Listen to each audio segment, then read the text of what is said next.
gostaria de agradecer a todas as palestras que foram feitas aqui, porque todas contribuíram para o esclarecimento que vou fazer sobre como, no Brasil, a comunicação pública se comporta e como uma ouvidoria, que é o equivalente de ombudsman também, se comporta. Foi necessário que todos os que passaram e aqui fizeram esclarecimentos tão importantes acabaram contribuindo para essa compreensão, notadamente a professora Maria Cristina, que estabeleceu com muito cuidado e de maneira muito didática quais os resultados da produção de sentidos quando há concentração de mídia em um país e o que isso significa. Quando poucas vozes estão a falar, muitos seguem poucas vozes. É a formação de opinião. E falo daqueles meios que são concessões de Estado. A radiodifusão pública, por excelência. Jornais são empresas privadas, são empresas comerciais privadas, e têm o seu modo de relatar a realidade. A comunicação pública vem, no Brasil, no sentido de dar pluralidade às vozes, de fazer um contraponto à concentração dos meios, que não tem a pluralidade de opiniões, nem a diversidade, não deixa que o cidadão se reconheça muitas vezes. No Brasil, os negros são vistos de forma estereotipada, são poucos vistos, e não há, inclusive, competência para se falar do negro, que é, no Brasil, maioria. Uma pouca maioria em relação aos brancos, mas assim mesmo maioria, e mesmo que assim não fosse, seria uma questão de direitos humanos, como bem esclareceu Cíntia e a professora, seria uma questão de direitos humanos, não representá-los, não deixar que falassem de si mesmos. E é uma situação que ocorre no Brasil. Então, os meios públicos, que no Brasil são muito recentes, vieram justamente para fazer esse contraponto. E o que eu vou mostrar aqui é como funciona a ouvidoria no Brasil, como nós lidamos com essas questões e essas dificuldades, e como tentamos vencer essa dificuldade no sentido de construir uma mídia que se possa dizer cidadã. Porque, no Brasil, os cidadãos são vistos pela grande mídia como consumidores. É bem verdade que é um sistema hegemônico, mas que permite alterações. Os movimentos sociais empurram determinadas solicitações e exigências que vão, de certa forma, alterando o panorama. Mas é preciso que haja um contraponto efetivo, regular, permitido e autorizado pela Constituição. E é o caso da comunicação pública no Brasil. Eu vou fazer uma breve apresentação, estabelecer o panorama onde se deu a comunicação pública, que tem apenas 8 anos e um pouquinho mais, quase 9 anos, em relação a um meio que, na radiodifusão pública no Brasil, já tem 66 anos estabelecidos. Então, com isso, e como bem disse a professora Maria Clara, aprendemos todos. Sou jornalista de profissão, já há muito tempo, continuo, não exerço agora pela função que estou ocupando, mas 66 anos onde todos aprendemos pelos melhores padrões. O padrão Globo, o padrão, trabalhei em jornais, Jornal O Globo, os maiores são realmente os do Sistema Globo. Então, todos, de uma certa maneira, aprendemos a fazer comunicação no Brasil pelo viés da comunicação privada. E nunca nos demos conta que haveria uma possibilidade para além desse discurso, que sempre consideramos que era o discurso por excelência da relatoria da verdade dos fatos. Nunca desconfiamos, pelo menos eu, na minha juventude de jornalista, que havia uma realidade que estava na opacidade em relação aos fatos que narrávamos pelas diversas mídias. Trabalhei também na TV Globo, TV Manchete, que era uma emissora grande que competia com a TV Globo na época, que acabou, que se encerrou.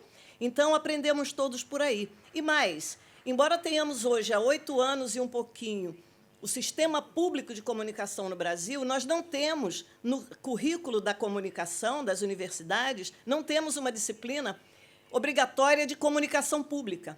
Até porque a comunicação pública no Brasil está concentrada, eu digo a comunicação pública stricto sensu, digamos assim, não é, professor?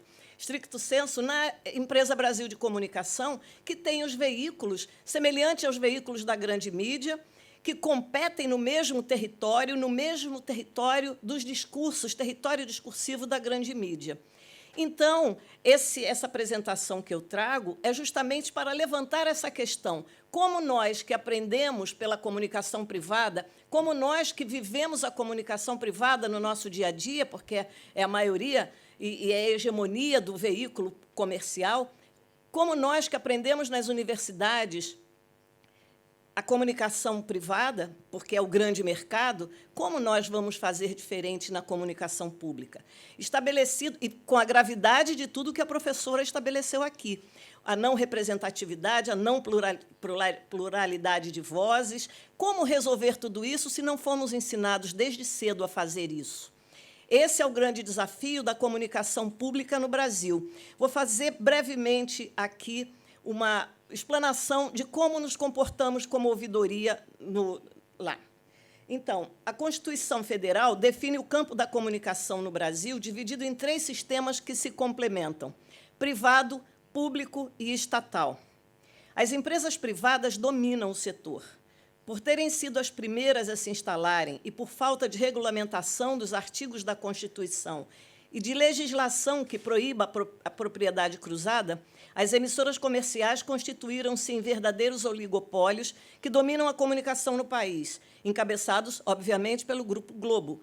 Não se tira aí a competência técnica absoluta desse grupo de comunicação, que o mundo inteiro reconhece. É o maior conglomerado de mídias no Brasil, a Globo, da América Latina e o 2º maior do mundo.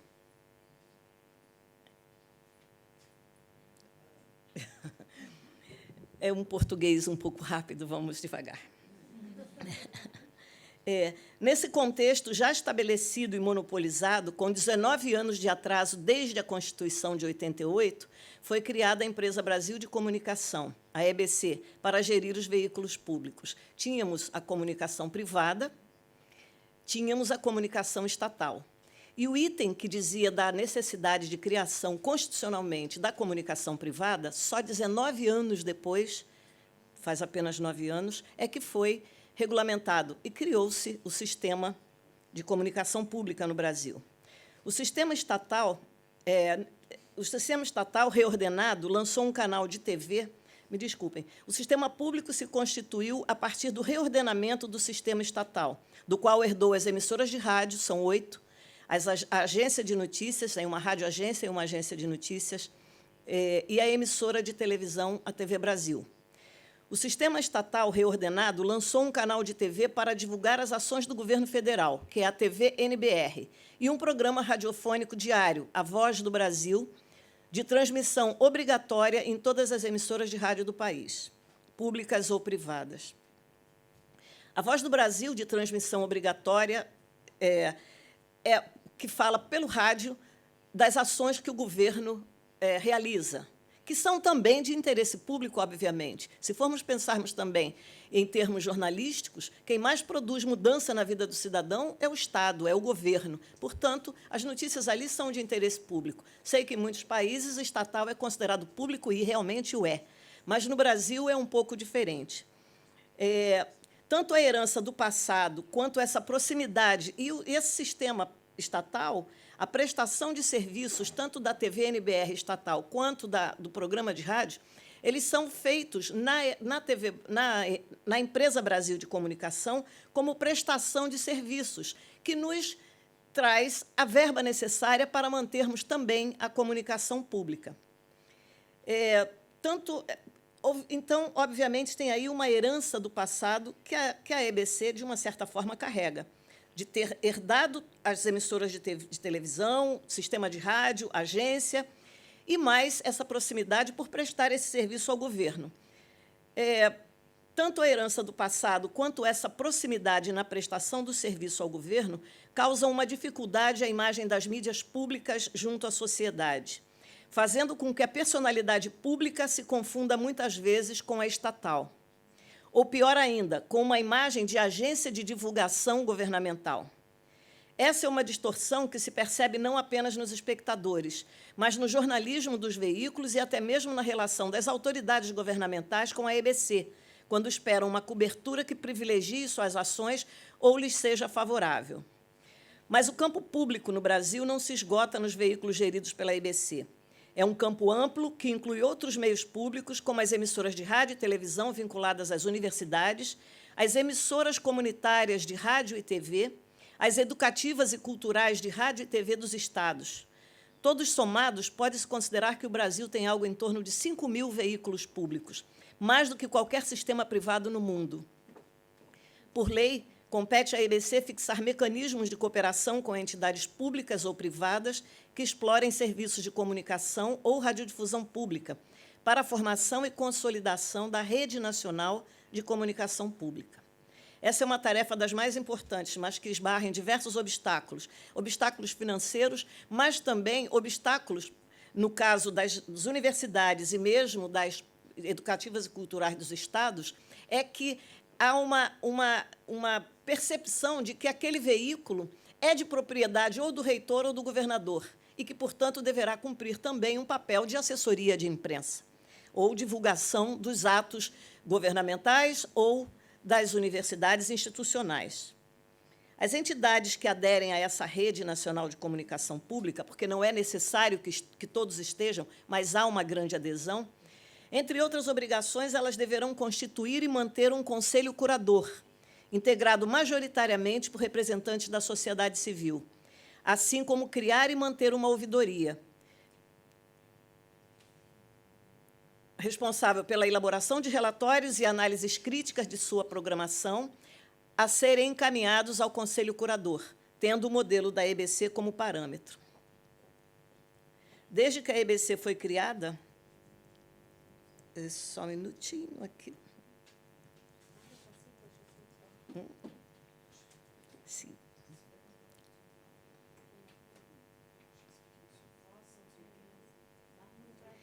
Só um instante aqui. Desde que a EBC foi criada, alguns avanços foram conseguidos em termos da formação da rede pública, mas ainda não se chegou ao estágio desejável de funcionamento e de atuação que atendam plenamente ao que preconizam as leis que regem a comunicação pública.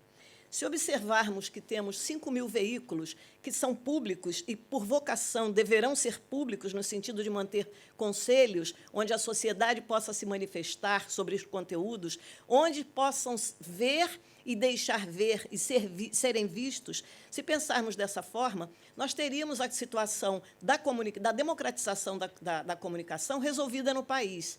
Mas o que ocorre é que esses laços são muito difíceis de se agregar, de se fazer, justamente porque cada núcleo considera que aquilo é um bem próprio e que, portanto, não estaria submetido a regras muito severas, regras de observação e cuidado que os conselhos fazem sobre o conteúdo das emissoras. O conjunto dos veículos geridos pela EBC, TV Brasil Internacional, 8 emissoras de rádio, uma radioagência, um portal de notícias e a Agência Brasil, constitui-se uma espécie de sistema público stricto sensu, por disputar audiência no mesmo território da mídia privada e ter a obrigação de tornar-se competitiva e autossustentável, para cumprir a sua missão pública com independência e sem interferência de governos ou de partidos políticos, o que é um problema recorrente na comunicação pública. Embora o sistema seja composto por todas essas mídias, a TV Brasil ocupa lugar central nos debates e na atenção da EBC. A explicação talvez esteja no fato de a televisão também se destacar na preferência dos brasileiros, como mostra uma pesquisa sobre hábitos de consumo de mídia feita pelo IBOPE em 2015. Segundo a pesquisa, realizada com mais de 18.000 pessoas em todo o território nacional, a televisão desponta como o principal veículo para 95% dos entrevistados. O rádio vem em segundo lugar, com 30% das pessoas declarando ouvirem rádio todos os dias. Outro importante dado identificado é que a televisão fica mais tempo ligado na casa de pessoas que têm um nível de escolaridade mais baixo, até a 4ª série. São 4 horas e 47 minutos contra 3 horas e 59 de pessoas com escolaridade de nível superior. Essa realidade aponta para 2 principais questões. A primeira é que esse panorama denuncia o lugar pedagógico que a programação das emissoras privadas ocupa na formação e no comportamento das pessoas, notadamente aquelas mais vulneráveis à influência midiática, por terem nível de escolaridade e, consequentemente, de informação mais baixo. A segunda questão é a que reafirma o papel da mídia pública em seu papel de fazer frente a essa realidade historicamente construída e que promove efeitos indesejáveis na sociedade. Nos 66 anos da televisão no Brasil, gerações cresceram na frente da TV comercial, assimilando seus modelos e se transformando em números de audiência. E é nesse contexto que a mídia pública, recém-chegada ao sistema, tem que competir. Cumprindo o que preconiza a missão da EBC, que é contribuir para a formação crítica das pessoas, a começar por seu modelo institucional, que garante a participação social através do Conselho Curador, que conta com a maioria da representação da sociedade civil, e com a ouvidoria, que é o canal direto do público com a diretoria executiva e com os produtores de conteúdo dos diversos veículos. A ouvidoria da EBC é descrita na lei que criou a empresa.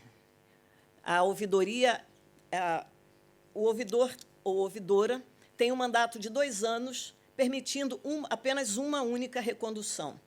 O início da comunicação, o início é sempre complexo, conta mais com pessoas que querem ajudar a construir o modelo do que propriamente já estabelecido.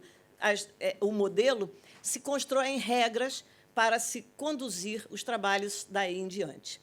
Eu tenho a honra de dizer que fui a primeira ouvidora eleita pelo currículo. Não fui indicada por nenhum partido, por nenhum diretor, e fui solicitada pelo Conselho a apresentar as minhas credenciais para assumir a ouvidoria. Isso foi feito em 2014, quando assumi o primeiro mandato. Agora, em fevereiro, novamente fui reconduzida. Mudaram diretores, não são mais os mesmos. A ouvidoria atingiu um patamar de credibilidade junto aos próprios da casa, como também junto ao público. Fizemos quase 8.000 atendimentos no ano passado. Então, estamos novamente em um mandato que vai até 2018. Trabalhamos da seguinte maneira. A ouvidoria tem ouvidora geral e tem 3 ouvidores adjuntos, um para cada veículo, que fazem o monitoramento e análise da programação de cada um dos veículos. Recebemos as mensagens do público por e-mail, telefone, carta, mas também fazemos atendimento presencial. As críticas e comentários são encaminhadas diretamente à diretoria executiva e eles têm 5 dias para se manifestarem em resposta. Caso a resposta não seja competente com o que foi demandado, nós devolvemos e solicitamos que seja dada uma resposta que contemple o que foi pedido, o que foi solicitado. A diretoria devolve com uma resposta competente e eu criei também um setor de monitoramento e gestão da informação. Acompanhamos se aquela resposta foi apenas uma diplomacia da diretoria com a ouvidoria e um grande desrespeito ao cidadão, e acompanhamos para ver se aquela providência que a ouvidoria considerou que deve realmente ser tomada, porque, às vezes, o cidadão põe lá os seus reclamos, mas ele nem sempre tem razão, pode estar equivocado. Mas, quando está equivocado, a ouvidoria também oferece a compreensão melhor do que seja a comunicação pública e porque determinadas coisas não nos competem. Então, a partir da resposta da diretoria, fazemos um monitoramento se aquele problema foi realmente atendido. Se chegou a o que é que a diretoria fez para contemplar o que foi reclamado e o que a ouvidoria considerou pertinente. E, assim, vamos, aos poucos, construindo um modelo mais competente. Além do setor de atendimento, que faz a primeira recepção das demandas, esse setor de monitoramento regula a efetividade da solução. Em atendimento ao público, também fazemos atendimento ao público interno. Criamos isso no meio do ano passado, porque chegamos à conclusão que ambientes de trabalho tensos, pressionados, estressados na relação de chefes com subordinados, entre os próprios empregados, isso tudo afeta a relação de entrega do trabalho, da qualidade do trabalho. Já estou terminando. Então, fizemos uma ouvidoria interna também. Agora, resumindo bastante, para não romper demais o tempo, pulamos aqui a nossa missão de ombudsman, a ouvidoria na missão de ombudsman. Dentre as atividades da ouvidoria, aquela que mais nos desafia é justamente o monitoramento e análise crítica de conteúdo dos veículos da EBC. As análises são feitas por amostragem, em recorte que tenta cobrir as principais produções jornalísticas no rádio e na TV, com maior atenção para os fatos noticiosos de maior repercussão. Também são feitas análises de programas das áreas, como entretenimento, dramaturgia e esporte. A Agência Brasil e o portal EBC também são regularmente monitorados. As análises são publicadas no Boletim da Ouvidoria, que diariamente é enviado para a diretoria executiva da EBC e aos gestores das áreas de produção de conteúdo. O Boletim da Ouvidoria é uma publicação que tem como principal objetivo apontar nos diversos veículos as fragilidades que mais necessitam de investimento em qualidade.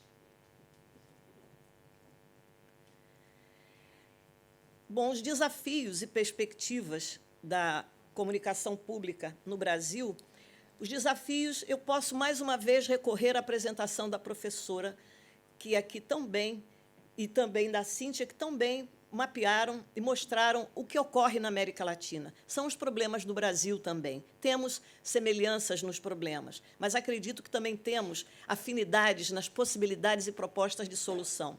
Então, como é que nós, no Brasil, estamos lidando com essas dificuldades de cenário e de contexto que já encontramos?